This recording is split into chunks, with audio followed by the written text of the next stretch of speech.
बढ़ते अगली खबर की ओर। प्रतापगढ़ के कुंडा से असेंबली इंतखाब लड़ेंगे राजा भैया। अपनी पार्टी जनसत्ता दल लोकतांत्रिक के टिकट पर लड़ेंगे राजा भैया। राजा भैया की पार्टी ने जारी की उम्मीदवारों की पहली फहरिस्त में 11 उम्मीदवारों के नाम भी शामिल है। रघुराज प्रताप सिंह की पार्टी 100 सीटों पर इंतखाब लड़ेगी। इस वक्त की ये बड़ी खबर आपको बता रहे हैं।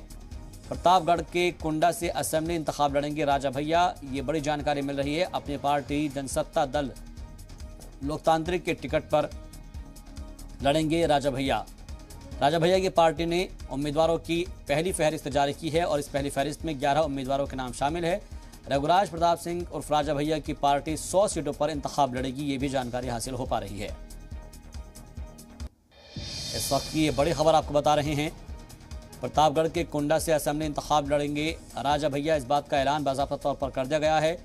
अपनी पार्टी जनसत्ता दल लोकतांत्रिक के टिकट पर राजा भैया की पार्टी ने उम्मीदवारों की फहरिस्त जारी कर दी है और इस पहली फहरिस्त में 11 उम्मीदवारों के नाम शामिल है। रघुराज प्रताप सिंह उर्फ राजा भैया की पार्टी 100 सीटों पर इंतखाब लड़ेगी। किसान बीमा दुर्घटना योजना की राशि 5 लाख से बढ़ाकर 10 लाख कर दी जाए। किसानों के हित के लिए सभी कृषि यंत्रों को कर मुक्त किया जाए, ये हमारे पार्टी के किया जाएगा। किसानों को खेतों के बैरिकेटिंग के लिए ब्याज मुक्त ऋण दिया जाएगा। जैसा आपने सुना होगा कि 5 साल के लिए कि आवारा जो पशु हैं बहुत किसानों के फसलों को नुकसान कर रहे हैं, उसमें हमारी पार्टी ने ये समावेश किया है।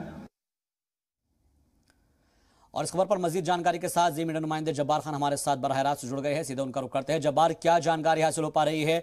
जो 100 सीटें हैं वो कौन कौन सी सीटें हैं जहां पर राजा भैया की पार्टी अपने उम्मीदवार उतारेगी और कौन कौन से उम्मीदवारों पर इस वक्त उनका भरोसा है?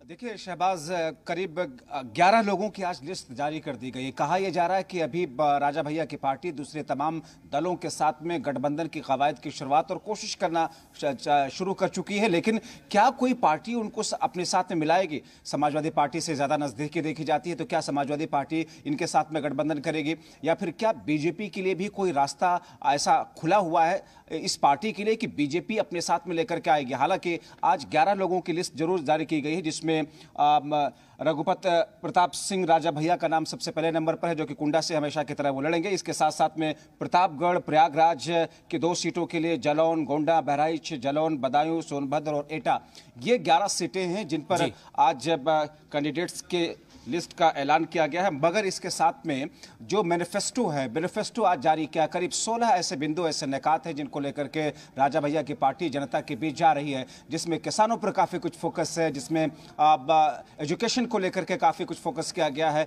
हेल्थ के सेक्टर में काफ़ी कुछ रखा गया है, ख़ासतौर पर पत्रकारों को लेकर के भी काफ़ी कुछ इसमें रखा गया है। तो कहीं ना कहीं उन तमाम पहलुओं को टच करने की कोशिश की गई है इस पार्टी की तरफ से, जिनका सरोकार आम लोगों से है। और ऐसे में चाहे वो पेंशनधारी पुराने लोग रहे, जिनकी पुरानी पेंशनें रुकी हुई हैं, उन तमाम चीज़ों को चालू करने के साथ साथ में कुछ ऐसी नई चीज़ों के देने के लिए आज ऐलान तो कर दिया गया।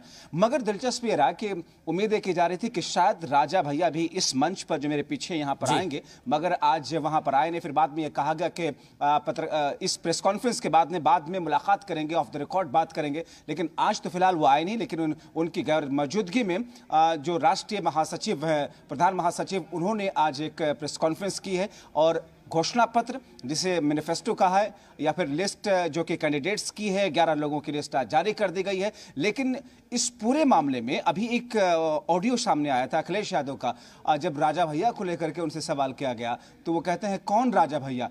हालांकि अखिलेश यादव की सरकार में वो मंत्री थे। अब ऐसी स्थिति में क्या ये अंदाजा लगाया जाए, ये कयास आ रहा है कि क्या समाजवादी पार्टी गठबंधन करने के मूड में नहीं है राजा भैया की पार्टी से, तो फिर इनके लिए ऑप्शन कौन बचता है? ये तमाम चीजें हैं जिसको अभी देखना बाकी है। जब्बार, क्योंकि समाजवादी पार्टी एक तरीके से किनारा करती नजर आ रही है और खासतौर पर तब जबकि आप भी बता रहे हैं और हमको भी मालूम है कि वो मंत्री रह चुके हैं, वजीर रह चुके हैं समाजवादी सरकार के अंदर। अब अगर उनको कह देते हैं अखिलेश यादव के कौन राजा भैया, तो ये सवाल उठना लाजमी है कि एक तो दूरी बनाने की बात हो सकती है और दूसरा यह है कि अपनी जो छवि है, अपनी जो छवि है, अपनी जो इमेज है, उसको clean and clear, neat and clean दिखाने की कोशिश की गई है। बिल्कुल आप ठीक कह रहे हैं, क्योंकि राजा भैया ने दोनों ही पार्टियों से नजदीकियां दिखाने की कोशिश की है अपने अपने किसी न किसी एक्ट से। लेकिन चूंकि इस पूरे चुनावी माहौल में जिस तरीके से समाजवादी पार्टी के ऊपर भारतीय जनता पार्टी अटैक कर रही है, खासतौर पर लॉ एंड ऑर्डर को लेकर के जिस तरीके से वो अटैक करती आ रही है, इस दरमियान जिस तरीके से समाजवादी पार्टी से जुड़े हुए लोगों के ऊपर IT की रेड जारी है, और ऐसे में आज भी बीजेपी की एक प्रेस कॉन्फ्रेंस थी जिसमें बार बार ये कहा गया कि अखिलेश यादव की सरकार में या मुलायम सिंह यादव की सरकार में ऐसे लोगों को शेल्टर दिया जाता था जो कि गुंडे थे, जो कि बाहुबली थे, और ऐसे लोगों को रोकने का काम भारतीय जनता पार्टी की उत्तर प्रदेश की सरकार ने किया। ऐसे में शायद अखिलेश यादव राजा भैया को नजदीक लाने से कतराना चाह रहे हैं या बचना चाह रहे हैं, ये एक पहलू उनके लिए हो सकता है। मगर ऐसी सूरत हाल में राजा भैया के लिए रास्ते कितने ओपन हैं, राजा भैया के लिए क्या क्या ऑप्शन बच रहे हैं, वो अभी उसकी तलाश में है। हालांकि आज उनको पता था कि जब आज वो यहां पर आते अगर, तो कई सारे ऐसे सवाल थे जिनसे सीधे किए जाते मीडिया के जरिए से, लेकिन उन तमाम सवालों से आज वो बचे। हो सकता है आगे कुछ दिनों में एक प्रेस कॉन्फ्रेंस करके तमाम चीजों से स्थिति को, कंडीशन को साफ करें। बेशक जब्बार, आप ग्राउंड जीरो पर मौजूद हैं और आप इस वक्त उत्तर प्रदेश की जो अलग अलग असेंबलीज पर पहुंच रहे हैं, वहां पर जाकर जो टोह ले रहे हैं कि आखिर कहां पर किसकी जो दावेदारी है वो मजबूत नजर आ रही है। खासतौर पर अगर हम राजा भैया की बात करें, जिन 11 उम्मीदवारों के नाम अब इस वक्त शामिल किए गए हैं पहली फहरिस्त के अंदर, उन 11 उम्मीदवारों का कितना दबदबा है, और अगर दबदबा है तो क्या उन उम्मीदवारों से उन पार्टियों को खतरा है जो कि अपनी दावेदारी ठोक रही है?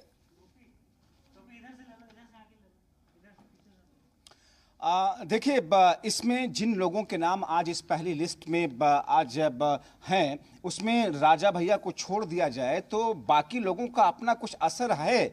लेकिन इस चुनावी माहौल में जहां पर एक तरफ भारतीय जनता पार्टी खड़ी हुई है, दूसरी तरफ समाजवादी पार्टी अपनी जमीन को और ज्यादा विस्तार और ज्यादा फैलाने की कोशिश में लगी हुई है, उसमें राजा भैया की जो दूसरे कैंडिडेट्स हैं उनके लिए जमीन पकड़ पाना, जमीन को मजबूत कर पाना, उसे और उसात दे पाना शायद इतना आसान नहीं होगा। इसलिए एक कहा जा सकता है कि राजा भैया की एक प्रेशर टैक्टिक्स भी है, क्योंकि लोगों को लगता है कि वो जो पूरा कुंडा का इलाका है या आसपास के जो जगह है, वहां पर राजा भैया का अपना एक बड़ा एक अहम रसूख रहा है। इसलिए उनको लगता है कि शायद कोई पार्टी अगर उनके साथ में गठबंधन कर ले, उनके साथ गठजोड़ कर ले, अगर कुछ ही सीटें उनको दे दे तो गठजोड़ में चुनाव लड़ना राजा भैया के लिए आसान हो जाएगा। और ऐसे में राजा भैया अगर बीजेपी के साथ में जाते हैं या बीजेपी उनको साथ में लेकर के आती है तो फिर ये राजा भैया के लिए काफी अहम मौका होगा, क्योंकि अगर कुछ चुनिंदा सीटें ही राजा भैया को मिल जाती हैं और उसमें से बेशतर पर अगर वो जीत जाते हैं तो फिर सरकार में बनने के बाद वो मंत्री बन सकते हैं। कुछ यही सूरत है हाल वो समाजवादी पार्टी के साथ में जोड़ करके देख रहे हैं कि अगर समाजवादी पार्टी उनके साथ में गठबंधन कर ले तो कहीं ना कहीं कुछ सीटें जीतने के बाद में एक बार फिर से मौका मिल सकता है उत्तर प्रदेश की सरकार में। अगर सपा की सरकार बनती है तो उनमें उनको मिनिस्ट्री मिल सकती है। तो कई सारी ऐसी कयास आराई है, कई सारी ऐसी सियासी कश्मकश है जिसको लेकर के अभी राजा भैया खुद भी बहुत कंफर्म नहीं है शहबाज। बेशक, लेकिन जब्बार, अगर हम बात करें यहां पर अलग अलग उम्मीदवारों के बाद, क्योंकि हम बात सबसे पहले समाजवादी पार्टी के इसलिए कर रहे हैं क्योंकि जब अखिलेश यादव से सवाल पूछा गया तो उन्होंने पहचानने से इनकार कर दिया, तो या तो ये मान के चला जाए कि अभी अखिलेश यादव की तरफ से रास्ता बंद हो गया है। दूसरा, बीएसपी ये कह रही है कि उनको किसी के साथ इत्तेहाद नहीं करना है। अब बचती है कांग्रेस पार्टी और भारतीय जनता पार्टी। अगर भारतीय जनता पार्टी के साथ अलायंस होता है, इत्तेहाद होता है, तो सीधे तौर पर अखिलेश यादव को एक मौका मिल जाएगा अटैक करने के लिए, क्योंकि बीजेपी जो है लगातार अलग अलग जगहों पर हमलावर होती नजर आई है समाजवादी पार्टी के कुछ कैंडिडेट्स को लेकर। क्या ये मानकर चला जाए इसीलिए अभी कोई भी पार्टी राजा भैया की हिमायत में उतरती हुई नजर नहीं आ रही है या फिर उनसे इत्तेहाद करने की इच्छा जाहिर नहीं कर रही है?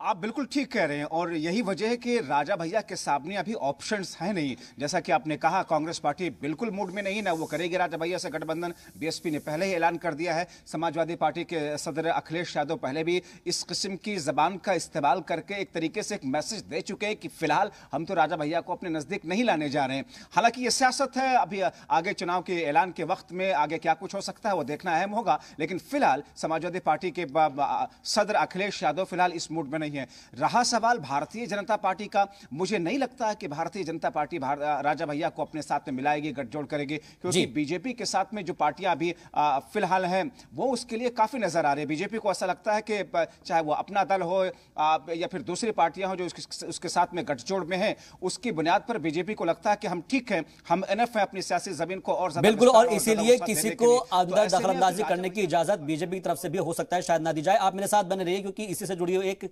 बड़ी खबर मिल रही है हमको। जनसत्ता दल लोकतांत्रिक ने अपना मैनिफेस्टो जारी किया है और इंतखाबी मंशूर में किसानों से किए गए हैं कई वादे। जी हां, जनसत्ता दल फसलों के एमएसपी की गारंटी देगा और किसान दुर्घटना बीमा की रकम 5 से 10 लाख रुपए की बात इसमें कही गई है। सभी ज़राई आलात को टैक्स मुक्त किया जाएगा, यानी कि जितने भी कृषि से जुड़े हुए चीज़ें हैं, आलात हैं, जितने भी औजार हैं, उन सभी को टैक्स फ्री किया जाएगा। इस बात का ऐलान इस मैनिफेस्टो में किया गया है।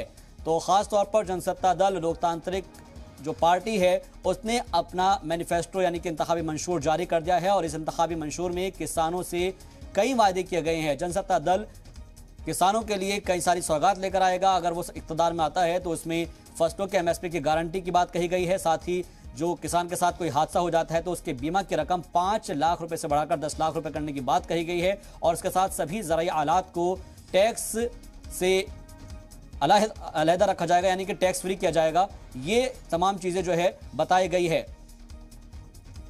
इस पर लगातार हमारे साथ जुड़े हुए हैं जब्बार खान, उनसे समझते हैं। जब्बार, क्या ये मानकर चला जाए कि असेंबली इंतखाबात 2022 को लेकर किसान इस वक्त मेन स्ट्रीम में है और इसीलिए इसी को मद्देनजर रखते हुए यहां पर राजा भैया की पार्टी ने भी इस तरह के ऐलान किए हैं? बिल्कुल शहबाज, आप ठीक कह रहे हैं क्योंकि मौजूदा वक्त में बीते 1 साल तक जिस तरीके से किसानों की पूरी तहरीक चली और इसके बाद में केंद्र की सरकार ने अपना फैसला वापस लिया, जाहिर तौर पर ऐसे में किसानों को लेकर के तमाम पार्टियों ने अपने मैनिफेस्टो में उनसे जुड़े हुए मुद्दों को शामिल किया है। ये मेरे पास में राजा भैया की पार्टी की तरफ से जो आज मैनिफेस्टो जारी किया गया है वो मेरे पास में वो 2 पन्नों का इनका पूरा मैनिफेस्टो है जिसमें करीब 22 बिंदु हैं। 22 बिंदु में अगर देखा जाए तो शुरुआत इन्होंने किसानों के मुद्दों से की है। जैसा कि बता रहे थे कि उनके फसलों की खरीदारी को लेकर के कई सारे वादे हैं, जो हादसात होते हैं उसमें जो मुआवजा मिलता है उनको लेकर के कई सारे वादे किए गए हैं। बिल्कुल, ये तमाम वादे जो है ये चुनावी वादे कहे जाते हैं। बहुत बहुत शुक्रिया हमसे बातचीत के लिए जब्बार, मजीद जानकारी के लिए। लेकिन ये वक्त तय करेगा कि आने वाले वक्त में यूपी का दावेदार कौन होगा।